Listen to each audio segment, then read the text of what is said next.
En Mateo 6:13, nuestra oración de todos los días, llegamos a un punto en donde le decimos al Señor: líbranos del mal. Y tanto en este paso de la oración como en todos los otros, nuestra oración no solo se limita a nosotros. Además de pedir que el reino de Dios sea establecido en nuestras vidas, pedimos que su reino también sea establecido en nuestra esposa, en nuestros hijos, en nuestra iglesia, en nuestra nación. Y lo mismo hacemos para todos los pasos, incluyendo el de líbranos del mal, líbrame del mal, pero también libra a mis hijos del mal, libra a mi esposa del mal, libra a mis amigos, libra a los jóvenes de esta iglesia del mal, libra a Colombia del mal. Pues mucho de lo que yo soy es gracias a las oraciones de mi mamá. Por eso yo creo en el poder de la oración. Cuando me novié con alguien que no era la voluntad de Dios para mí, mi mamá solo me habló una vez al respecto y luego se puso a orar. Y yo sabía que ella estaba orando porque un día la que fue mi novia me dijo: ¿sabías tú que tu mamá está orando con unas mujeres de la iglesia para que nuestro noviazgo se acabe? Y yo sabía que mi mamá no haría eso. Yo sabía que mi mamá estaba orando a solas, pero era tan tremendo el poder de su oración que Dios puso ese mismo sentir en muchas personas de la iglesia. Y Dios respondió a esa oración, o si no, no estaría aquí. Por eso yo creo en el poder de la oración. Y por eso yo creo que la oración de muchos padres han librado a sus hijos del infierno. Pues a mí siempre me ha preocupado y me ha causado dolor ver que los hijos de muchos grandes hombres de Dios y los hijos de muchos cristianos se han alejado de Dios. Pero también encuentro en la Biblia que los hijos de grandes personalidades se apartaron de Dios, como por ejemplo los hijos de Job, los hijos del sacerdote Elí, los hijos de Samuel, los hijos de David, el hijo del gran rey Ezequías. Se alejaron de Dios y se alejaron del plan que Dios tenía para sus vidas. Con respecto a los hijos de Elí, en 1 Samuel capítulo 2 dice que ellos eran unos sinvergüenzas que no le tenían respeto al Señor ni a sus obligaciones sacerdotales. Trataban con desprecio las ofrendas del Señor. El versículo 22 dice: ahora bien, Elí era muy viejo, pero estaba consciente de lo que sus hijos le hacían al pueblo de Israel. Por ejemplo, sabía que sus hijos seducían a las jóvenes que ayudaban a la entrada del tabernáculo. Elí les dijo: he oído lo que la gente dice acerca de las cosas perversas que ustedes hacen. ¿Por qué siguen pecando? Basta ya, hijos. Sin embargo, los hijos de Elí no hicieron caso a su padre. Y debido a esto, en el versículo 18, el Señor le dijo a Elí a través de un profeta: elegí a tu pasado a Aarón para que fuera mi sacerdote y ofreciera sacrificios sobre el altar. Entonces, ¿por qué menosprecias mis sacrificios y ofrendas? ¿Por qué le das más honor a tus hijos que a mí? Prometí que los de tu rama, de la tribu de Leví, me servirían siempre como sacerdotes. Ese era su legado, Sin embargo, honraré a los que me honran y despreciaré a los que me menosprecian.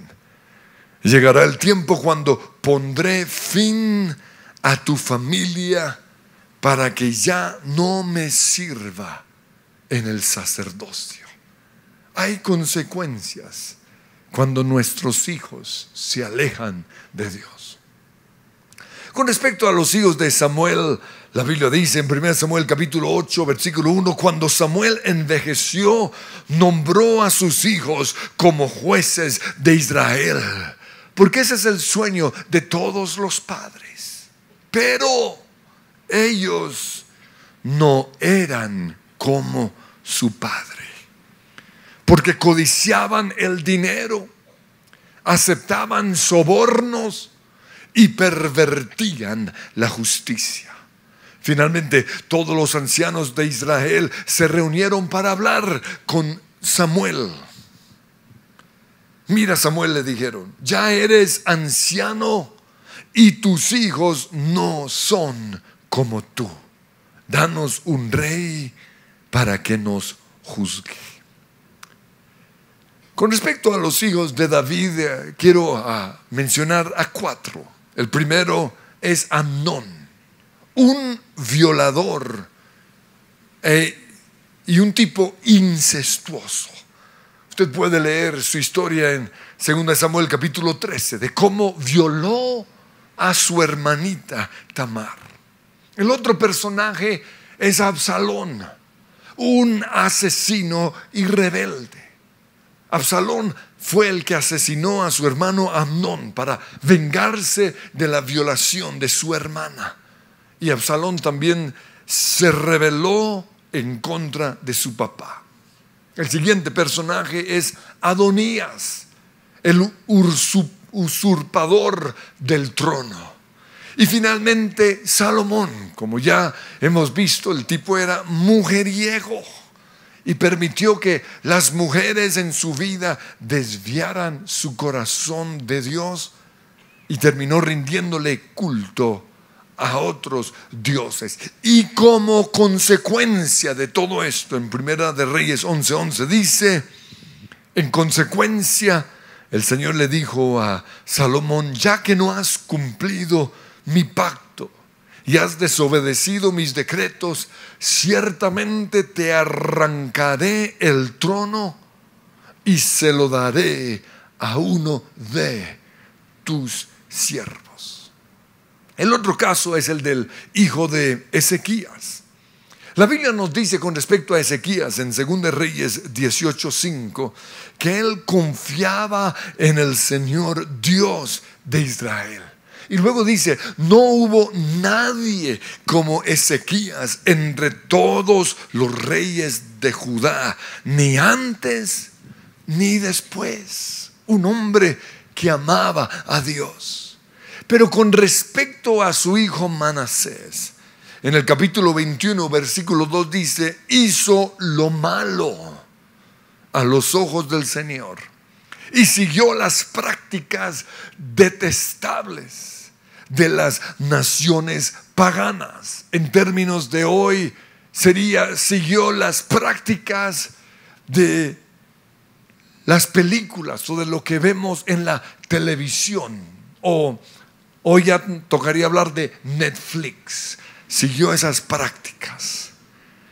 Versículo 3: reconstruyó los santuarios paganos que su padre Ezequías había destruido. Sacrificó a su propio hijo en el fuego. Hoy se hace este mismo culto al dios Moloch por medio del aborto.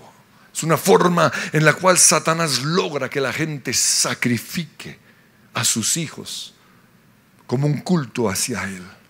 Practicó la hechicería, la adivinación y consultó a los médiums y a los videntes.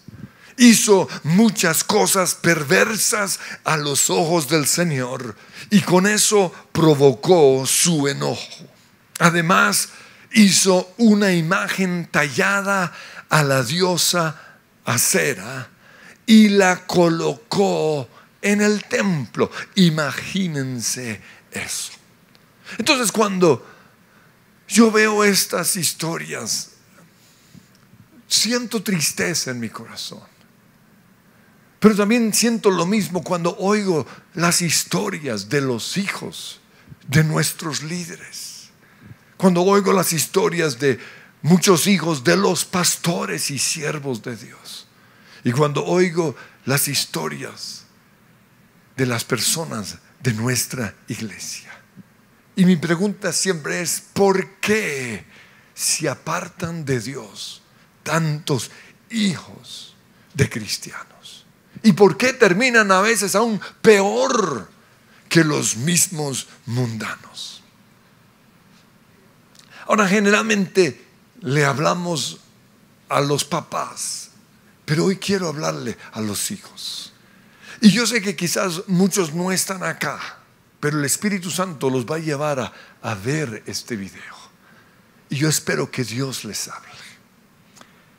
Aunque nosotros los papás cometemos errores, la Biblia dice que cada persona de manera individual le va a tener que rendir cuentas a Dios por su propia vida. Y en ese día, el día del juicio, de nada les va a servir decir: pero es que mi papá. No. ¿Por qué? Porque cada uno es responsable de sus acciones. Y ese día Dios les va a decir: pero tú, ¿por qué endureciste tu corazón?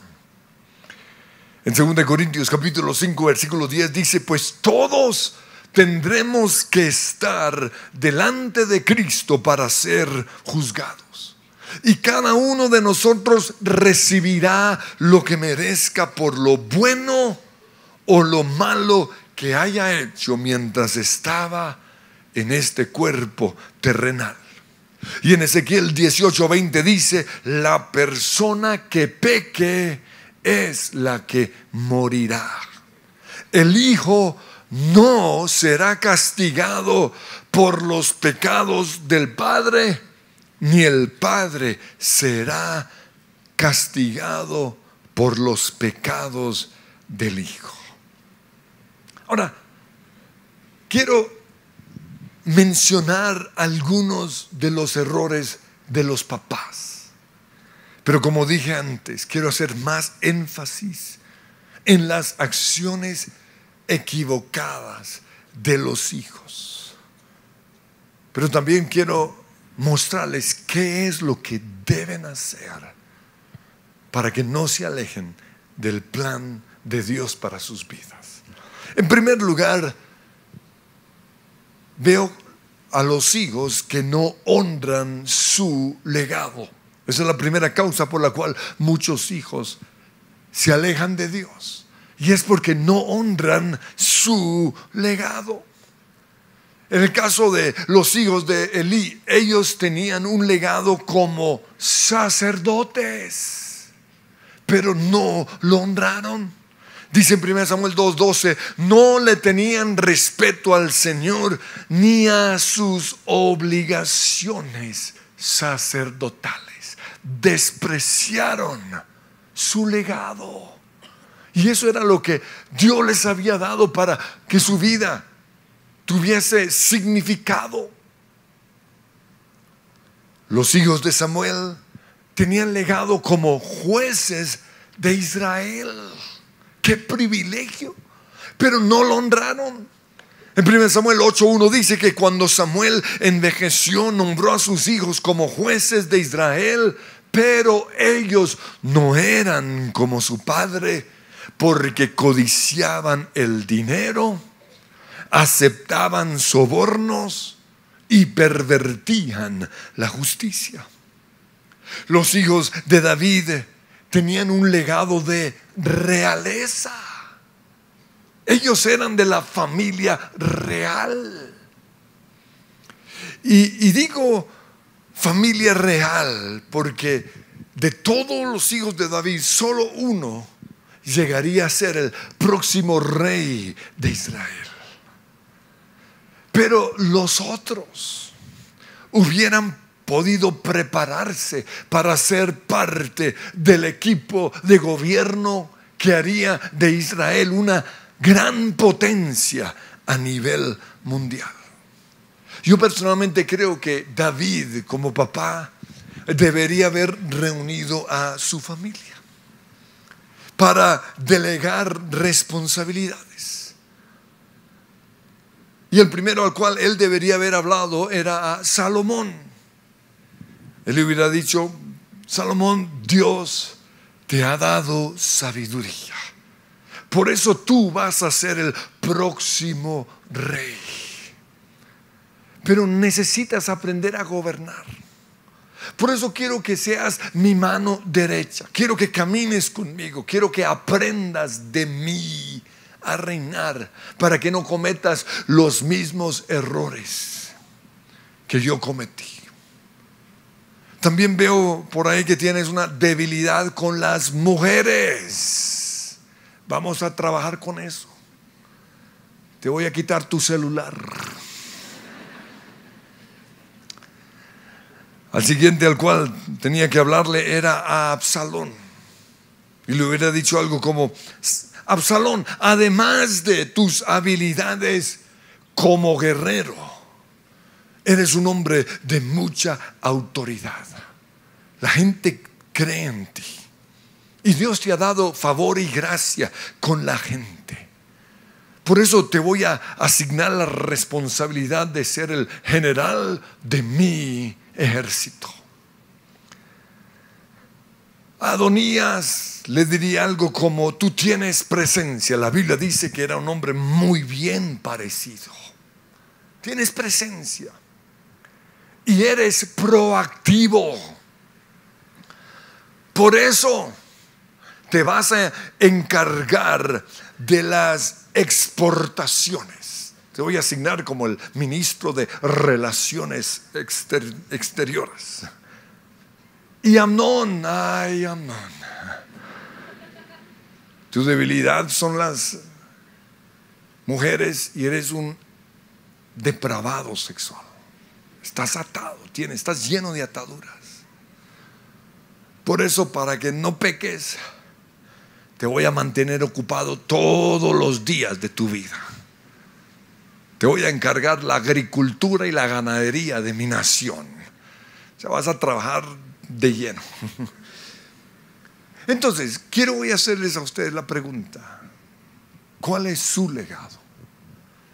Porque vimos que el legado de los hijos de David era la realeza.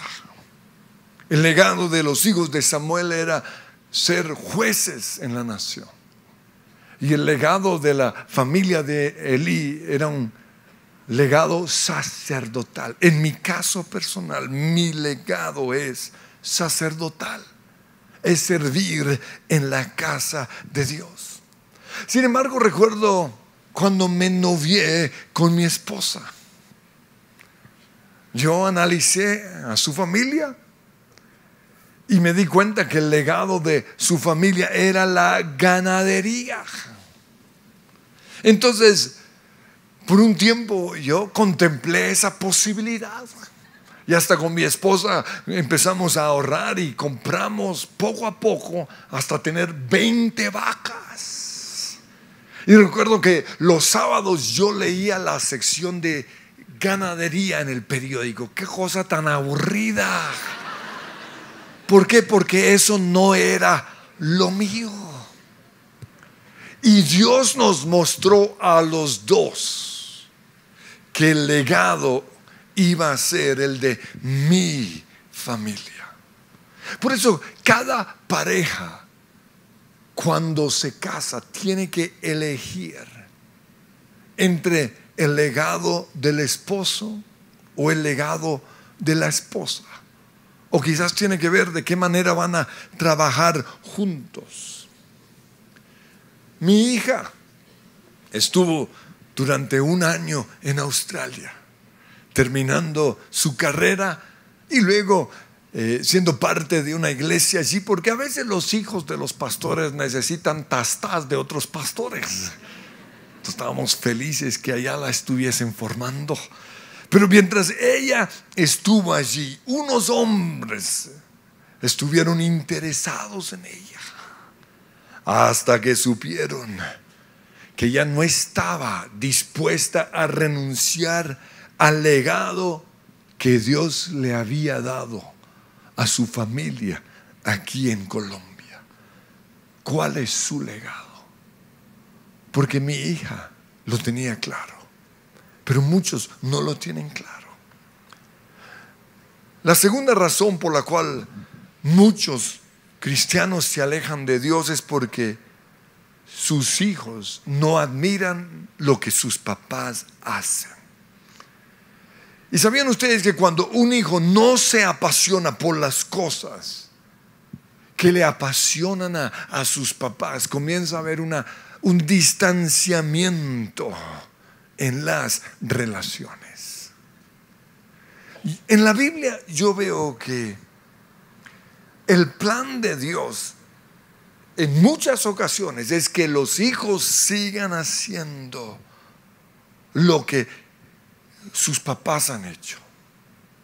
Y para que esto funcione, los hijos se tienen que apasionar por lo que sus papás hacen. Elí le dijo, o el Señor le dijo a Elí en 1 Samuel 2:30: prometí que los de tu rama de la tribu de Leví me servirían siempre como sacerdotes. Como les dije antes, para que esto funcione nos tenemos que apasionar por lo que hacen nuestros papás. Pero por alguna razón, quizás demoníaca, nos rebelamos y odiamos lo que ellos hacen. Y nos parece mejor o más interesante lo que otros hacen. Los hijos de Elí les parecía mejor lo que hacían quizás los jueces. A los jueces les parecía mejor lo que hacía la familia de la realeza. Y eso mismo nos pasa a nosotros. Ay, es que el papá de mi amigo es. Ay, la mamá de mi amiga es. Y yo personalmente creo que una de las razones por las cuales los papás le obligan a sus hijos a estudiar ciertas carreras es porque ellos quieren que se apasionen por lo que a ellos les apasiona. Ellos están viendo en sus hijos que no hay un interés por seguir el legado de la familia. Y si los hijos entienden esto, entienden lo importante que es esto para sus papás, en vez de pelear, ellos van a negociar con sus papás. Y estoy seguro que los papás van a estar dispuestos a llegar a un punto de acuerdo. Yo reconozco que quería que mis hijos estudiaran algo que tuviese que ver con la producción y los medios de comunicación. Yo quería que fueran comunicadores. También desde muy chiquitos yo quise que tocaran el piano. Quería que cantaran en la iglesia. Quería que aprendieran inglés, que estudiaran Biblia. ¿Por qué? Porque mi pasión es servir en la casa de Dios. Y yo siempre quise que mis hijos se apasionaran por lo mismo. Sin embargo, recuerdo que cuando era niño, yo también mostré desinterés en las cosas que hacían mis papás, como ay, qué pereza. Y admiraba lo que hacían los papás de mis amigos, hasta que finalmente entendí que el legado de mis papás era el mío. Y ese día tomé la decisión de apasionarme por las cosas que hacían mis papás. En tercer lugar, yo veo que a los hijos de Elí les afectó la relación que él tenía con Samuel. Porque desde que Samuel llegó a su casa, desde que Samuel llegó al templo, Elí lo trató como si fuera un hijo. Le dedicó tiempo, lo formó. Y ustedes pueden leer en la Biblia que el trabajo que Elí hizo con Samuel funcionó. Porque Samuel llegó a ser el último juez en la Biblia, pero también el primer profeta en la Biblia. Eso me muestra que Elí no era tan malo. Eso me muestra que el problema no necesariamente era el papá. El problema fueron los hijos de Elí. También es probable que Samuel se haya convertido en el amigo de Elí, porque tenía las mismas pasiones. Los dos eran apasionados por Dios y por el templo. La Biblia nos muestra que Samuel fue el hijo milagroso de Ana. Ana era una mujer estéril y ella le pidió al Señor: dame un hijo, si tú me das un hijo, yo te lo dedicaré totalmente a ti. Y Dios le respondió su oración. Por eso no sabemos exactamente cuántos años tenía, quizás 3, 5, 7 años, pero desde su tierna edad, Elí fue llevado al templo. Y dice la Biblia que él llegó a ser el ayudante del sacerdote Elí. A nosotros como hijos nos cuesta mucho ver a nuestros papás amando, cuidando, formando y siendo especiales con ciertas personas, porque en nuestra carne nosotros queremos ser los únicos en la vida de nuestros papás. Somos egoístas, y esta quizás es la razón principal por la cual muchos de nuestros hijos se están rebelando en contra de Dios y en contra de la iglesia, porque los ven a ustedes o ven a los líderes de esta iglesia dándole tiempo a sus ovejitas, cuidándolas, amándolas, llorando por ellas, orando por ellas. Pero contrario a lo que muchos creen, esto no es malo. Esta es la voluntad de Dios. Aquí no tienen que cambiar los papás. Aquí los que tienen que cambiar son los hijos. Recuerdo que cuando yo era niño, mis papás también fueron especiales con ciertas personas. Y a nosotros como hijos nos daba rabia. Y recuerdo que una de esas personas llegó a ser la mano derecha de mi mamá en Berea. Lo ayudaba o la ayudaba en todo, en la planeación, en la administración, en la producción de los materiales, en la publicidad. Fue un enviado del cielo. Y no estoy hablando de Pelufo, por si acaso me está oyendo aquí, porque él a veces se cree el hijo de mi mamá. No, güey, José, olvídalo. Mi mamá encontró en esa persona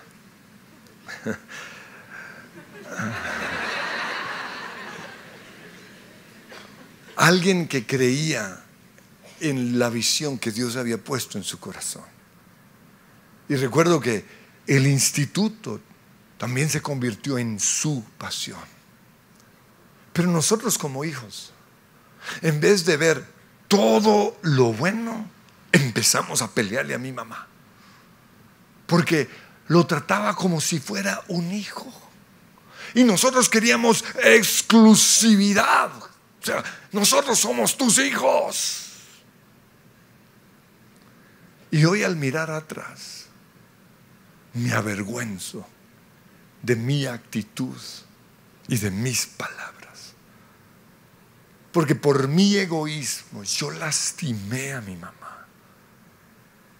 Pero también hoy estoy agradecido con Dios, porque si esa persona no hubiera llegado a nuestras vidas, si esa persona no hubiera apoyado a mi mamá, es posible que el instituto bíblico se hubiese acabado.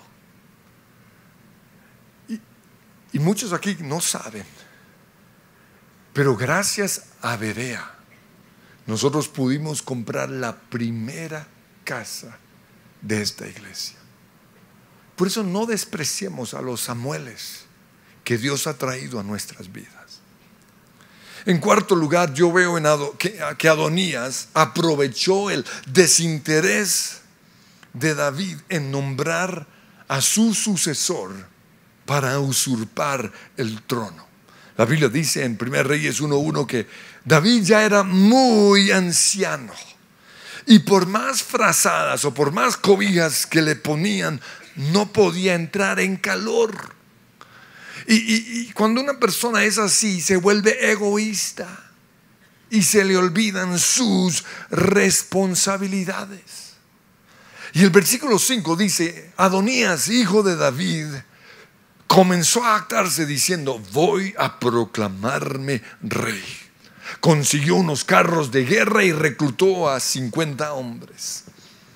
Además se apoyó en Joab, el general del ejército, y en el sacerdote Abiatar, y ellos aceptaron ayudarlo a llegar a ser rey. Y un día se subió a un monte en donde le ofreció a Dios unos sacrificios, invitó a todos sus hermanos, pero dice el versículo 10, no invitó al profeta Natán ni a su hermano Salomón. ¿Por qué?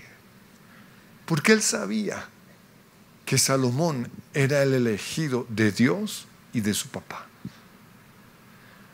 Y él también sabía que Natán sabía que David le había prometido a Betsabé que su hijo sería el próximo rey. Por eso Natán, cuando se enteró de esto, se fue a hablar con Betsabé, y ella fue a hablar con David. Dice en 1 Reyes 1:15, Betsabé entró en la habitación del rey, se inclinó ante él y David le preguntó: ¿en qué te puedo ayudar? Y ella le contestó: mi señor, usted hizo un juramento delante del Señor cuando me dijo: te aseguro que tu hijo Salomón será el próximo rey y se sentará en mi trono. Sin embargo, Adonías se proclamó rey y mi señor el rey ni siquiera se ha enterado. Estaba tan metido en su mundo de tratar de mantenerse caliente que no se había enterado de lo que estaba pasando a su alrededor. Y Adonías aprovechó ese papayazo. En quinto lugar, otra razón por la cual muchos hijos se alejan de Dios es por la falta de disciplina. Con respecto a Adonías, 1 Reyes 1:6 dice: su papá, el rey David, jamás lo había disciplinado, ni siquiera le preguntaba: ¿por qué haces esto o aquello? Pero como no estoy confrontando a los papás, sino a los hijos, la pregunta es esta: ¿por qué sus papás dejaron de disciplinarlos? Porque en muchas ocasiones el problema no son los papás, sino los hijos. Cuando nosotros como papás disciplinamos a nuestros hijos y ellos no nos hacen caso, nos cansamos y dejamos: allá, haz lo que quieras, ya. Y esto fue lo que pasó con Elí. La Biblia dice que Dios le iba a quitar el reinado, o le iba a quitar el sacerdocio de la familia de Elí, porque Elí no disciplinó a sus hijos. Pero yo encuentro unos versículos antes que él sí los había disciplinado. Lo que pasa es que ellos no le hicieron caso. Y cuando esto sucede, uno se lava las manos. Por eso a mí me preocupa cuando algunos dicen, a mí, mi papá me deja hacer lo que yo quiero. Mi papá a mí no me disciplina. Mi papá a mí no me está formando. Y yo pregunto, ¿por qué? Porque hay consecuencias para un hijo que no se deja disciplinar por su papá. La Biblia dice que le va a ir mal en la vida y que va a morir antes de tiempo. En sexto lugar, conocer las debilidades de los papás lo usan mucho como una disculpa para pecar. Fíjense que el terrible pecado de Amnón de abusar a su hermanita sucedió después de que David la embarró sexualmente con Betsabé. Él usó el pecado de su papá como una disculpa para pecar. Finalmente, nadie es profeta en su casa. Eso lo dijo Jesús cuando estuvo en Nazaret. ¿Por qué? Porque en Nazaret a él lo rechazaron. Él no pudo hacer milagros allí. ¿Por qué? Porque todos lo conocían desde que era chiquito y por eso lo despreciaron. Conocían su humanidad. Y si había alguien que vivía lo que predicaba, era Jesús. Pero aún así lo rechazaron. Y esto sucede en muchos hogares. Como nuestros hijos conocen nuestra humanidad. Nuestros hijos nos han visto cansados, enfermos, quizás desanimados. Nos han visto enojados, quizás nos han oído quejándonos, nos han visto ahí echados viendo televisión, nos han visto comer como marranos. Por eso a veces se pierde la admiración, la honra y el respeto.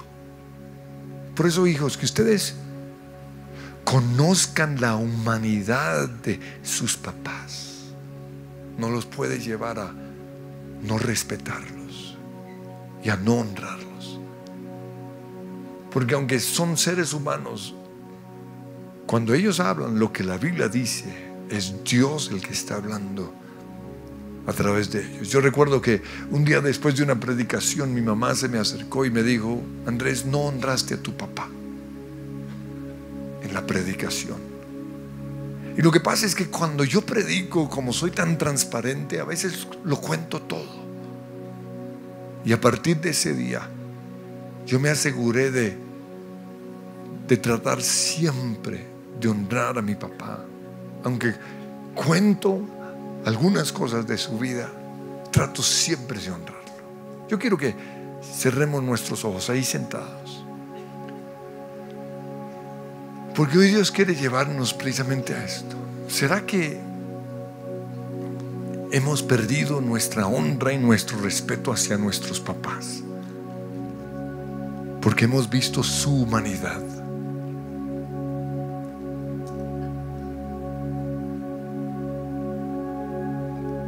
¿Será que no los obedecemos ya? ¿Será que usamos sus debilidades como una excusa para pecar? ¿Será que el hecho de que ellos le dediquen tiempo a Dios, a la iglesia, a sus ovejitas, nos ha llenado de celos?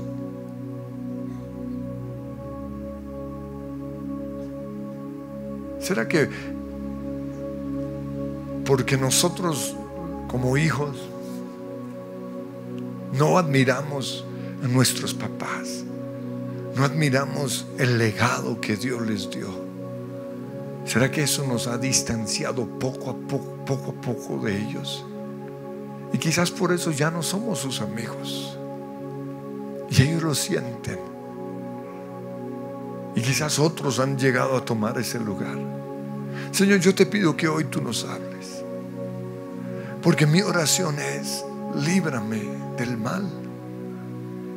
Pero también tú sabes que el clamor de mi corazón es: libra a mis hijos del mal. Libra a los jóvenes, a los adolescentes de esta iglesia del mal. Señor, no queremos que ninguno de nuestros hijos se aparten de ti.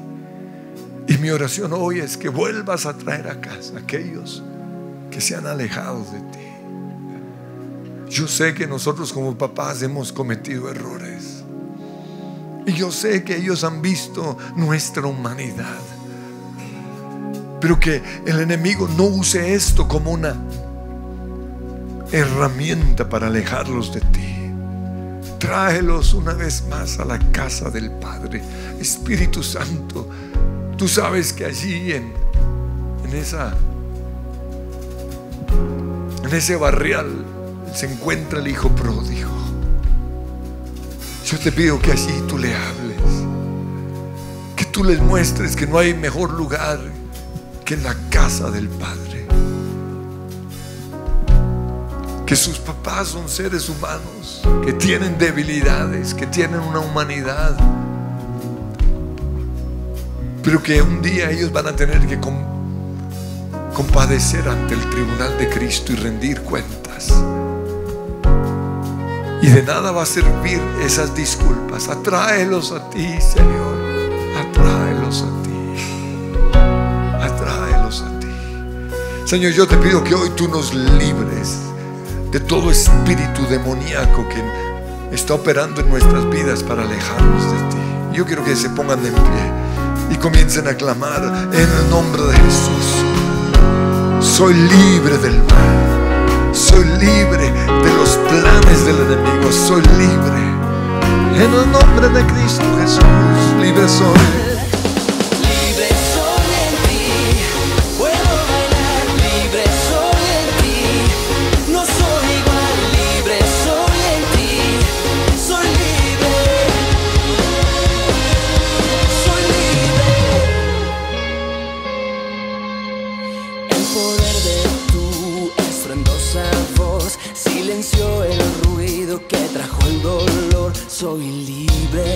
Soy libre por tu gran amor, soy libre. Puedo entrar al santo lugar con tu linaje real. Puedo entrar al santo lugar con tu linaje real. Libre soy en ti, puedo bailar, libre soy en ti. No soy igual, libre soy en ti. Soy libre, soy libre. Soy libre, soy libre. Si les gustó este video, pueden suscribirse al canal de El Lugar de Su Presencia en YouTube. De esa manera gozará de todos nuestros beneficios.